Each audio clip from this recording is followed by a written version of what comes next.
Salut les amis, on se retrouve pour cette nouvelle review de Boruto, review un petit peu exceptionnelle puisque je ne vais pas parler d'un mais de deux épisodes, le 75 et le 76 qui est sorti dimanche dernier. Autant vous prévenir tout de suite, j'étais assez sceptique face au visionnage de ces deux épisodes parce que il y a quelques bons éléments mais il y a aussi beaucoup d'éléments qui sont moyens, voire pas terribles et honnêtement je ne sais pas trop si je vais réussir à réellement ressortir tout le positif dans cette vidéo. Je vais faire de mon mieux pour être le moins négatif possible mais honnêtement ça va être assez difficile. Bref, assez parlé, on va commencer tout de suite cette review avec l'épisode 75. On se rappelle, on avait laissé Boruto et Sarada qui étaient toujours à la recherche de Mitsuki accompagnés de Shikadai, Inojin et Shosho et ils étaient sur la piste que leur avait donnée Orochimaru, c'est-à-dire de trouver la grotte Ryoshi où se trouverait apparemment l'ermite Akuja qui est le seul à pouvoir examiner le serpent qu'aurait laissé Mitsuki derrière lui, ce qui est assez étonnant sachant que Mitsuki est quand même la création d'Orochimaru, Orochimaru maître des serpents, etc.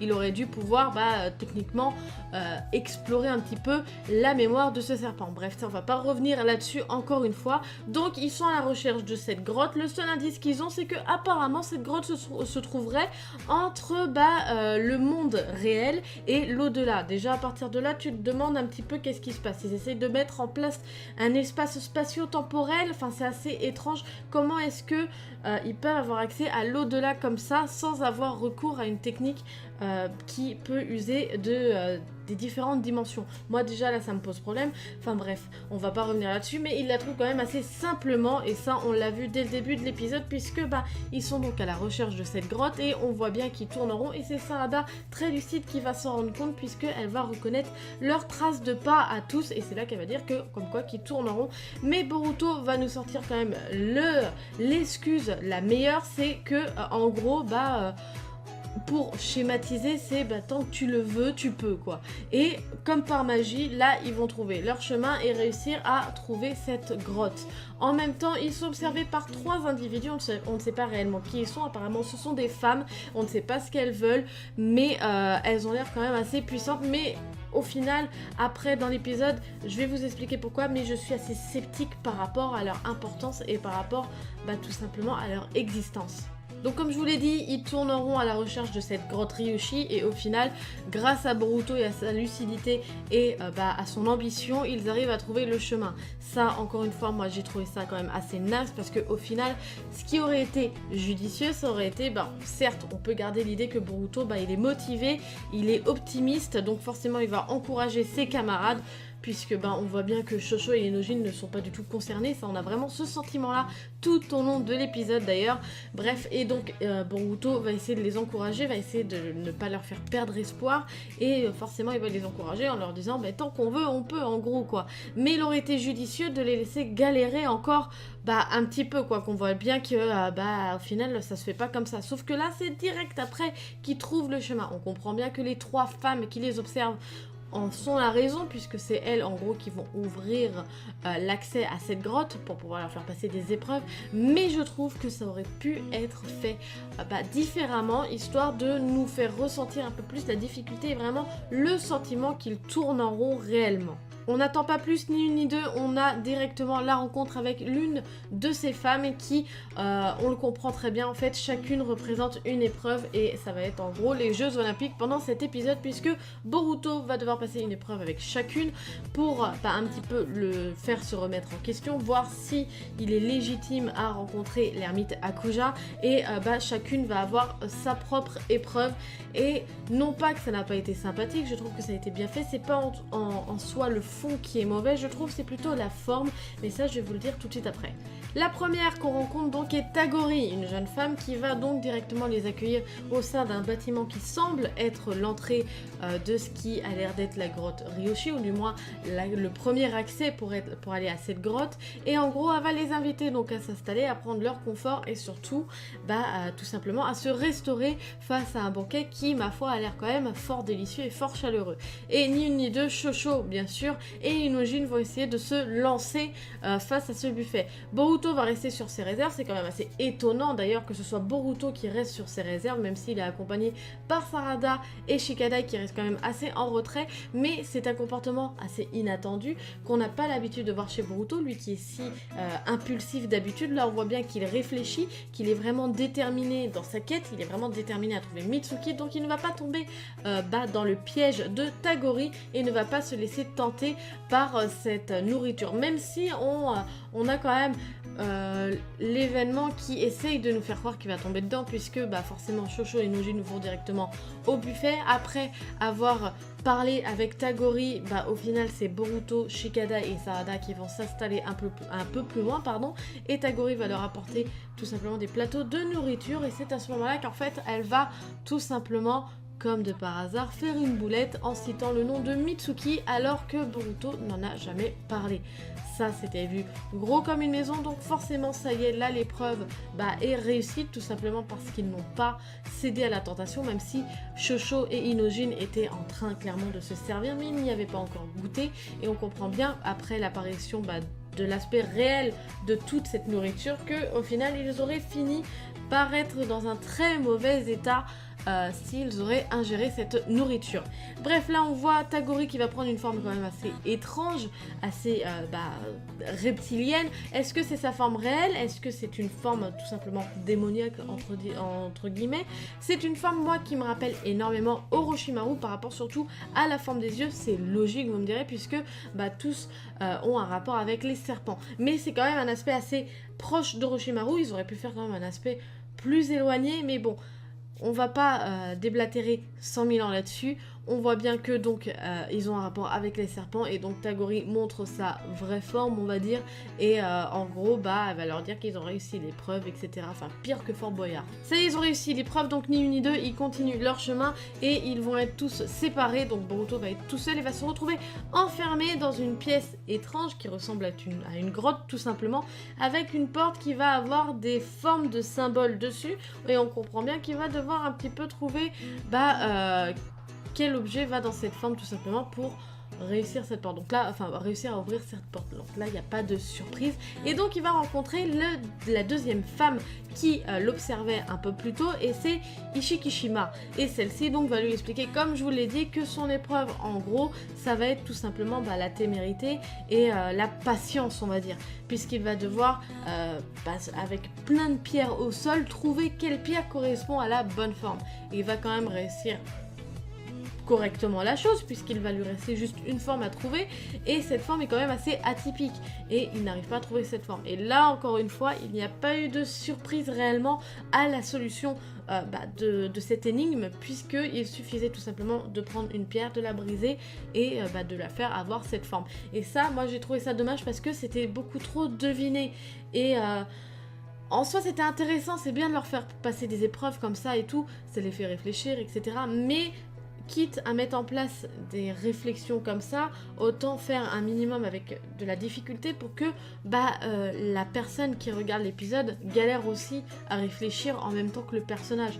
Or là, moi j'avais directement compris personnellement qu'il fallait qu'il brise une pierre, ou du moins qu'il essaie de donner la forme à une pierre, ou qu'il en prenne deux et qu'il les assemble pour pouvoir mettre la pierre dans cette forme. Et c'était bien dommage. Arrive ensuite la troisième et dernière épreuve avec Tagitsu, qui est donc la dernière des trois femmes qui les observaient, et celle-ci va avoir une sorte d'épreuve qu'on va apparenter plutôt à la confiance en soi et la confiance dans ses actions, dans ses ambitions, puisque celle-ci va tout simplement hypnotiser Boruto, on va dire, en lui faisant apparaître des illusions de chacun de ses camarades, qui va lui reprocher un fait, et le fait que lui au final se reproche par rapport à chacun, du fait que par exemple tous ses amis sont devenus des déserteurs à cause de lui, parce qu'il a voulu trouver Mitsuki et donc ont quitté Konoha.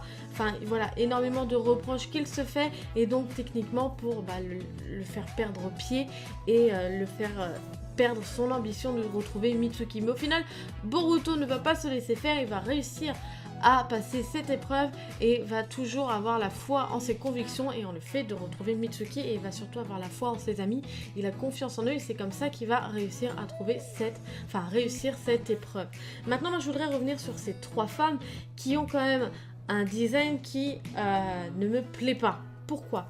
Tout simplement parce que déjà, je trouve qu'au niveau de leur design, on est vraiment éloigné de l'esprit Naruto Boruto, de l'esprit Kishimoto tout simplement. Parce que là, on n'est pas du tout face à un chara design qu'on aurait pu voir il y a quelques années dans Naruto, parce que je trouve que c'est trop transformé en antagoniste de shoujo, genre Sailor Moon. Pour moi, là, les chara design que ces trois femmes ont, c'est des chara design qu'on aurait pu voir pour des méchantes dans Sailor Moon, et je trouve ça vraiment dommage. J'adore Sailor Moon, mais ça n'était pas du tout nécessaire à placer dans Naruto. Ils auraient dû faire, enfin dans Boruto, pardon, ils auraient dû faire vraiment un chara design qui correspond à l'esprit, et en plus de ça, le fait que elle voltige, enfin elle plane, elle vole, je ne sais pas, comme des spectres, etc.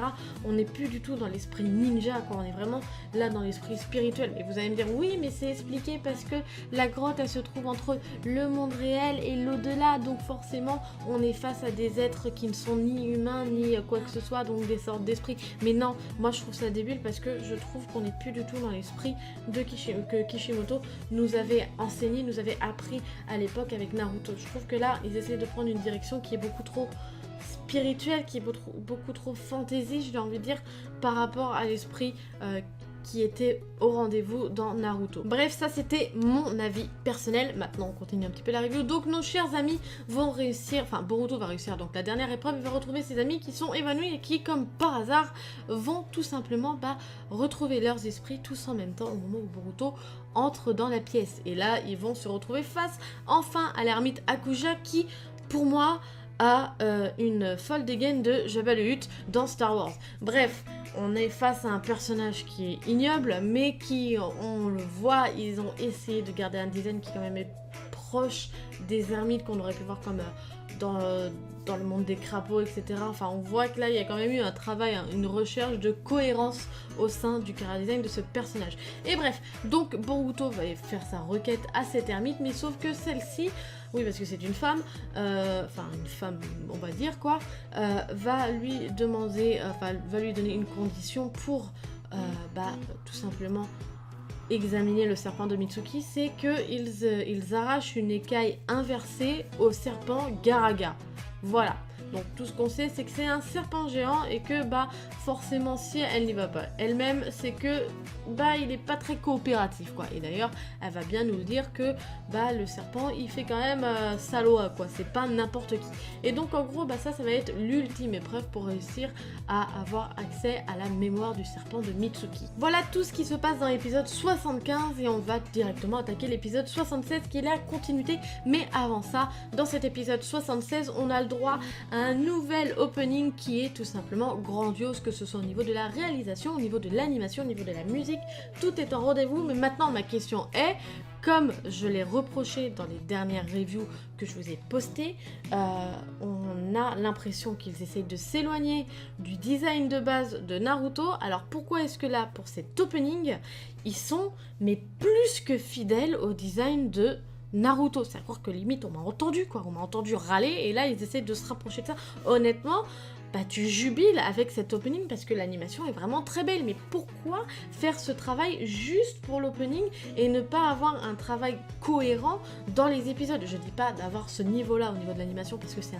quand même un budget, qu'on se le dise, au niveau de la réalisation d'une animation dans un épisode, mais au moins qu'on soit proche, quoi, parce que là on est vraiment face à deux designs de personnages totalement différents, que ce soit dans l'opening que dans les épisodes en ce moment, et j'ai vraiment trouvé ça dommage. Bref, parlons de cet épisode 76 qui est donc la quête au serpent géant pour retrouver cette écaille, enfin pour lui arracher cette écaille inversée.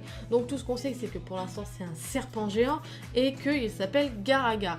Forcément donc Boruto et ses amis vont partir à sa recherche et vont vite, très rapidement le trouver, parce que forcément un serpent géant c'est très dur de le manquer, et là on est face à un serpent qui a un œil crevé. Alors moi la première chose que j'ai pensé, c'est au basilic dans Harry Potter. Bon, certes, le basilic au final il a les deux yeux crevés, ce qui l'empêche donc de pétrifier ses victimes, quoi. Et d'ailleurs c'est un point que je viens de réaliser qui est encore une cohérence avec Harry Potter. Bref, mais là Garaga en gros c'est d'une, un serpent géant, 2 qui terrifie les gens, 3 qui a l'œil crevé, et en plus de ça qui a apparemment la capacité de pétrifier ses adversaires.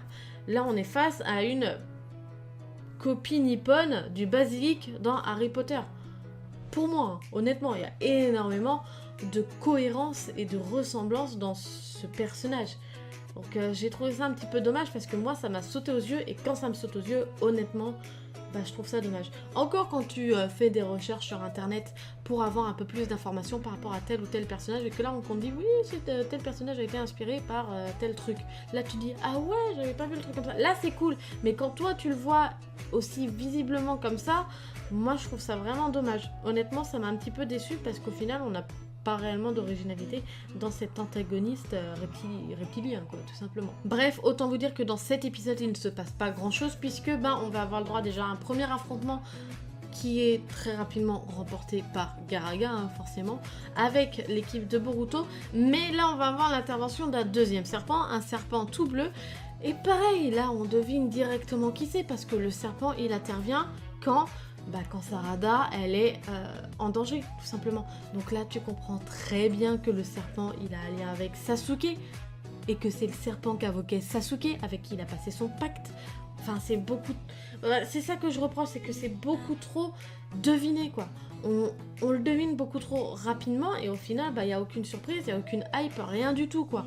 Et c'est vraiment dommage. Bref, ce serpent Aoda vient donc aider Sarada, et au final va donner un coup de main à toute l'équipe pour pouvoir arracher cette écaille inversée à Garaga. Comme je vous l'ai dit, Aoda va les aider à arracher l'écaille inversée de Garaga, et grâce à un plan donc qui va être en soi bien réfléchi, puisque donc Shosho va tout simplement s'agrandir pour réussir à bloquer Garaga, même si on a cru au début que c'était mal barré, puisque celui-ci l'a entouré comme font les serpents pour attaquer une proie, tout simplement.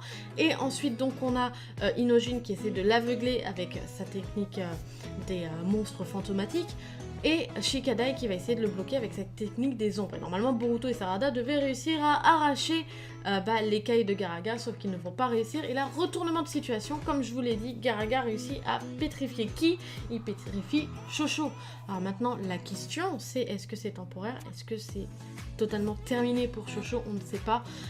Moi, j'aurais eu tendance à dire que ça aurait été cool que ce soit fini, parce que ça aurait vraiment donné un impact à la chose, quoi. Mais qu'on se le dise, non, ça n'arrivera pas, parce que d'une, c'est un hors-série, et deux, on est dans Boruto, c'est le monde des bisounours, il n'y a pas réellement de méchants pour l'instant, donc pour moi, ça va être juste temporaire.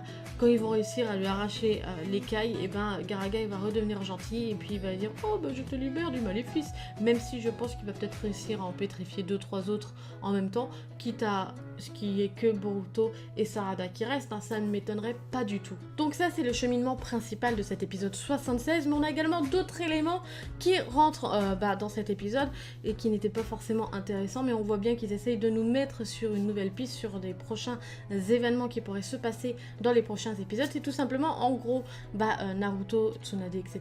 qui discutent encore une fois de Mitsuki par rapport à ses origines, etc. Et là ils vont nous dire comme quoi que personne n'est au courant des origines de Mitsuki, et encore heureux que le village ne soit pas au courant de qui il est, puisque ça pourrait terminer tout simplement en gros bordel, quoi. Mais que en gros si l'information fuiterait, et bien ça voudrait dire qu'il y a un traître au sein de Konoha. Et donc, on a ensuite l'intervention d'un personnage qui, il me semble, s'appelle Yurito, et on comprend très rapidement que c'est lui, tout simplement le traître, puisqu'il va voler un traitement. Je crois que c'est ça, il va voler une aiguille avec du produit dedans, et on voit bien dans son regard qu'il n'est pas venu là pour jouer au Monopoly. Bref, vous l'aurez compris, je suis assez sceptique par rapport à ces deux derniers épisodes, parce que pour autant, j'avais quand même assez apprécié l'idée de ce nouvel arc, parce que ça mettait en avant Mitsuki, une potentielle rébellion, ou du moins une traîtrise de la part de Mitsuki, c'était quand même assez intéressant, sauf que là, sur ces deux derniers épisodes, je trouve que l'intrigue est beaucoup moins intense, on a vraiment moins l'impression que ce soit quand même, tout simplement... une question de traîtrise, quoi, que ce soit vraiment un danger pour Konoha. On a juste l'impression que c'est la fugue d'un ado, et je trouve ça vraiment dommage parce qu'on perd en intensité dans ces deux derniers épisodes, et j'espère que dans les prochains on aura cette intensité qui va revenir en avant par rapport à l'histoire de cet arc, et j'espère vraiment que ce sera remis en avant et que ce sera mieux fait, parce que là pour l'instant c'est vraiment trop rapide, c'est trop dessiné, quoi. On devine le moindre fait et geste de chaque personnage, et c'est vraiment dommage. Bref, Bref, cette review se termine, j'espère qu'elle vous aura plu, n'hésitez pas à me le dire par commentaire et à me dire ce que vous avez pensé des 2 derniers épisodes. Likez, partagez la vidéo, ça me fera super plaisir et surtout abonnez-vous à la chaîne si vous ne l'êtes pas. Sur ce, moi je vous laisse à la semaine prochaine, tchuss!